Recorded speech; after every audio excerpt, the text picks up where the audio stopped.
रही है भयवश प्रेम के बंधन में बंध करके अपने पति के साथ जीवन निर्वाह कर रही है, जबरदस्ती के रिश्ते में फंसी हुई है। तो ऐसी नारियों के लिए बड़ा भयंकर परिणाम गोस्वामी बाबा जी ने लिखा कि 100 कल्प के नरक पर जाएगी, दुख भोगेगी। अब भाई 100 कल्प, पहले हम एक कल्प को समझ लेते हैं। मानस प्रेमी सज्जनों, एक कल्प मतलब होता है 4 युग।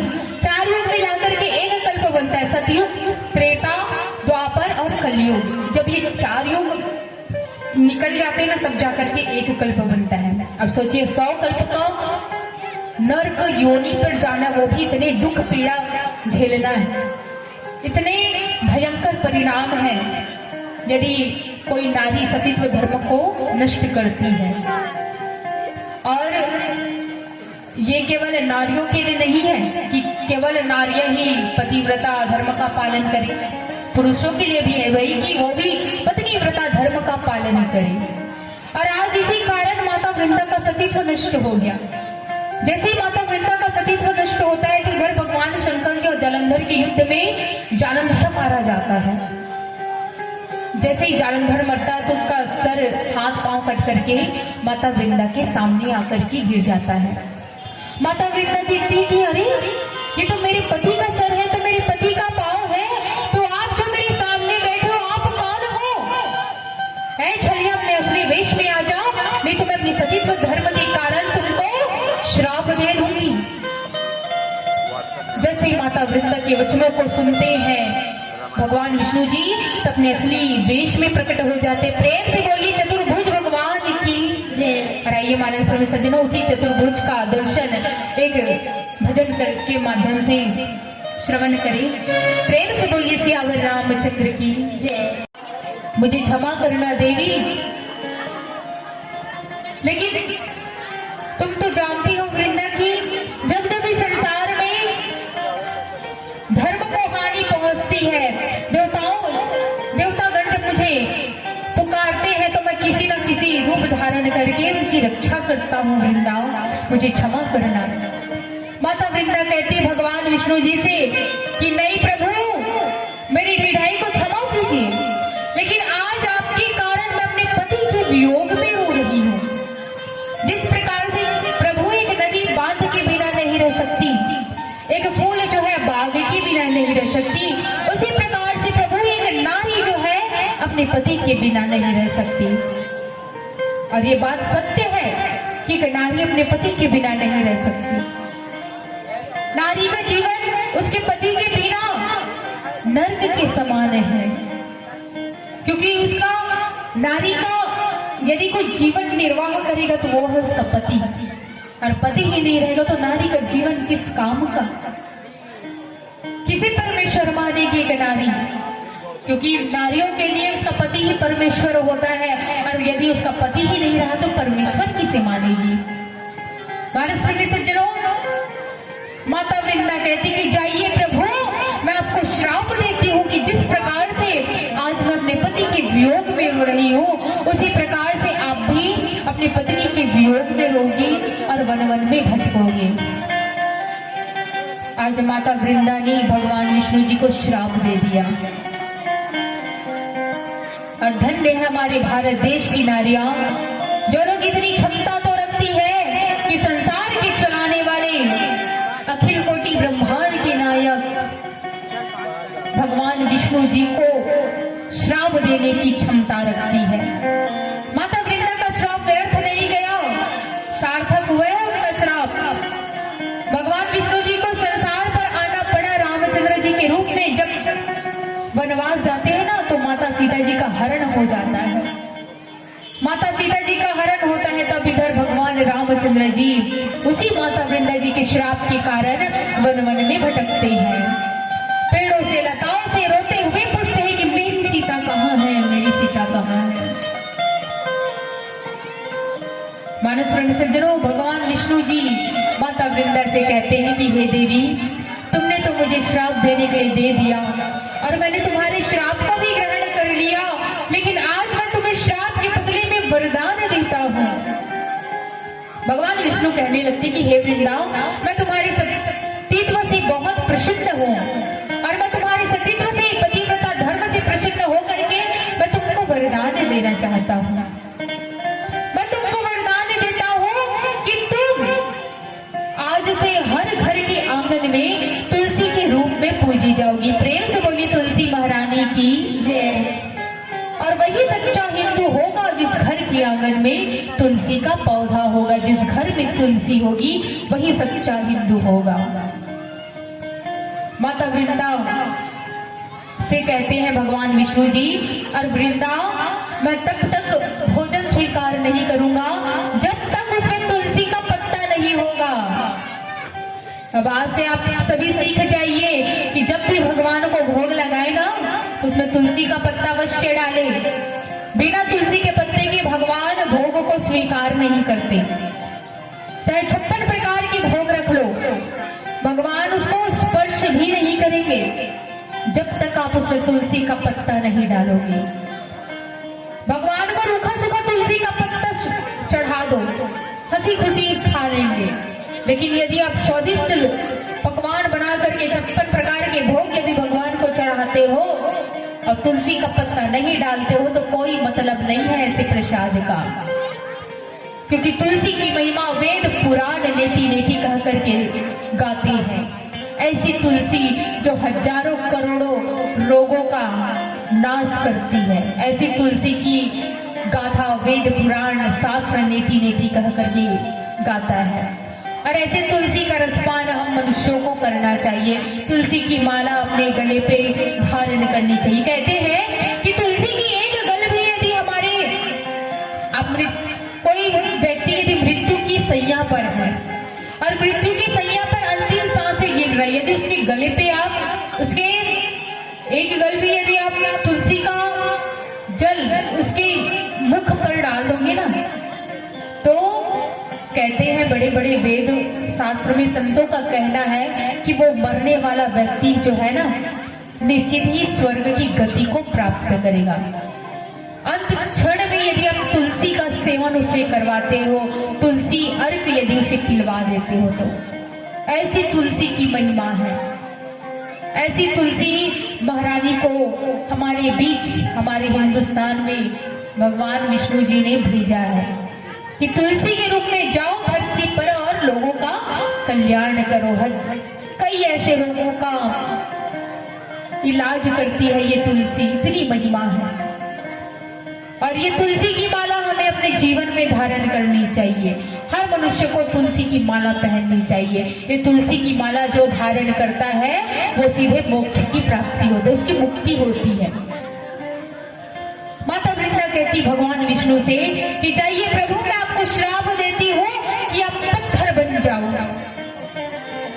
भगवान का शरीर काला पड़ने लगता है, पत्थर बन जाते हैं और जब पूरे पत्थर के रूप में परिवर्तित होते हैं तो वो पत्थर जो है गंगनी नदी में जाकर के गिरता है। और गंगनी नदी से जो पत्थर निकलता है, जो सीला निकलता है, उसे हम शालिग्राम के रूप में जानते हैं। प्रेम से बोलिए शालिग्राम भगवान की जय। और उसी शालिग्राम पत्थर को हम जेठौनी पर्व के दिन तुलसी माता के साथ उनका विवाह करवाते हैं। विष्णु प्रिय है तुलसी, इसलिए तुलसी की पूजा कीजिए, तुलसी का सेवन कीजिए। मानस प्रेमी सज्जनों, ये रही आज नारी धर्म की कथा की किस प्रकार से मैंने माता वृंदा जी के कथा के माध्यम से आप सभी के बीच में नारी धर्म की कथा रखने का प्रयास किया। और आइए आगे क्या होता है भजन करने के पश्चात जानने का प्रयास करेंगे। प्रेम से बोलिए सियावर रामचंद्र की जय।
सियावर रामचंद्र की जय। और आइए मानस प्रेमी सज्जनों, आगे गोस्वामी बाबा जी लिखते कि पति प्रतिकूल जन्म जह जाई, विधवा होई पाई तरुणाई। गोस्वामी बाबा जी लिखते हैं कि जो स्त्री पतिव्रता धर्म का पालन नहीं करती वो जो है नरक पर जाती, और जो नारी विवाह के पश्चात अपने पति को धोखा देती है वो बहुत जल्द विधवा हो जाती है और बहुत दुख भोगती है। और मानस में सज्जनों, जो अपने पति के प्रतिकूल चलती है वो अगले जन्म में, जैसे इस जन्म में जो नारी अपने पति का अपमान करती है, चार समाज के बीच में अपने पति का अनादर करती है, ऐसी नारी अगले जन्म में उसका विवाह तो होगा, लेकिन वैसे तो लड़कियों का जो विवाह है 18 साल में होता है, तो उसका जो पति है 20 या 21 साल में मृत्यु को प्राप्त हो जाएगा। जो इस जन्म में अपने पति के अनुकूल, अपने पति के प्रतिकूल चलती है, पतिव्रता धर्म का पालन नहीं करती, उसका पति अगले जन्म में वो नारी जो है, वो नारी का जो पति है वो मृत्यु को प्राप्त हो जाता है और नारियां जो है अपने जवानी में ही विधवा हो जाती है। गोस्वामी बाबा जी लिखते कि सहज अपावनी नारी पति सेवत शुभ गति लहरी, जसु गावत श्रुति चारी अजहु तुलसी का हरि प्रिय। आइए, जिस तुलसिका की मैंने बात की ये वही तुलसिका है माता वृंदा। इसी माता वृंदा की कथा के माध्यम से मैंने आप सभी के बीच नारी धर्म की कथा को रखने का प्रयास किया।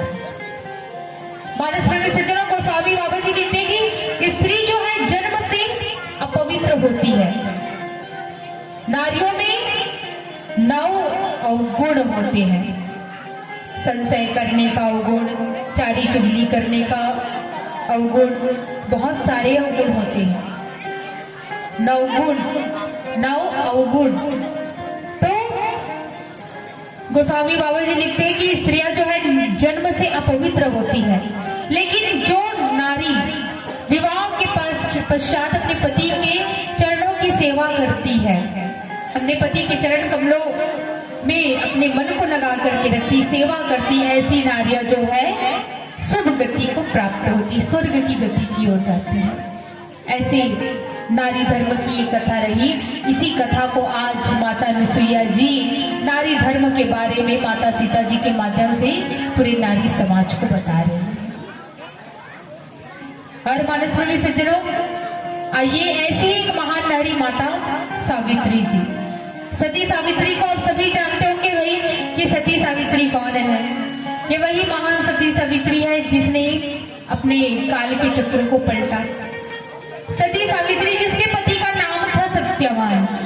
ये दोनों जंगल में लकड़ी काटने आ रहे थे। उस समय माता सावित्री जी कुछ काम को लेकर के बाहर जा रही थी। सत्यवान लकड़ी काटता रहता है कि उसी बीच क्या होता है कि काला सर्प आकर के सत्यवान को डस लेता है। जब डसता है तो सत्यवान के प्राण छूट जाते हैं।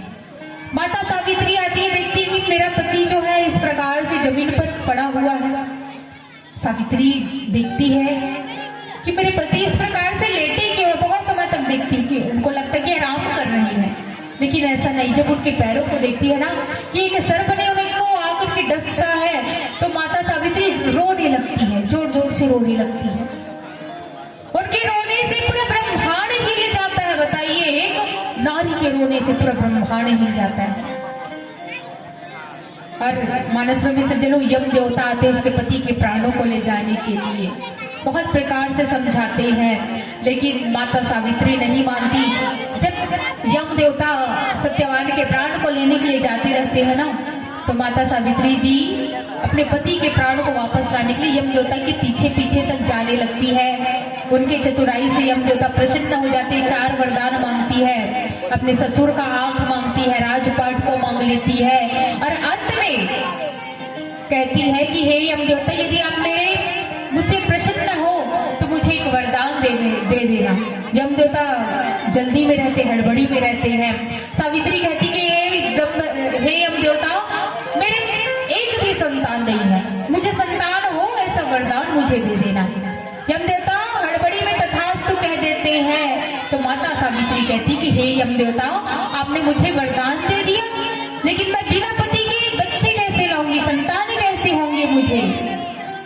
100 पुत्रों का वरदान मांगती है माता सावित्री जी।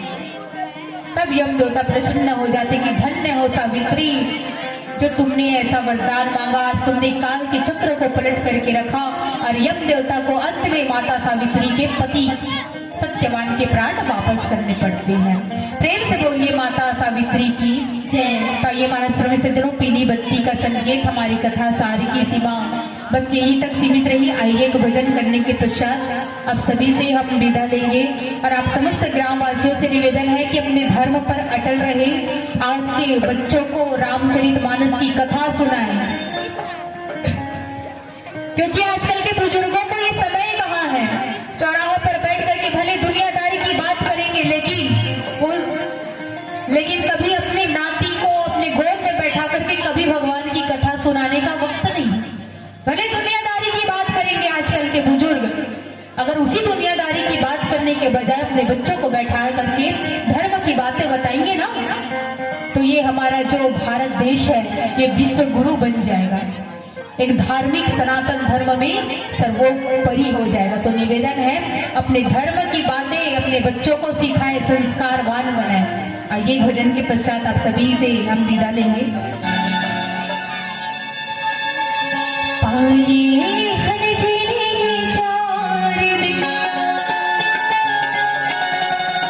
माटी मैया माई सारी दुनिया, हरि भक्ति भजला भुलाई रे, मोह माया मामला मिलाई रे, मोह माया मामला मिलाई रे। सिया राम हरि नाम ताली बजा के जयकारा समय धीरे धीरे सभी दोनों हाथ उठा करके ताली बजाते हुए बैठे।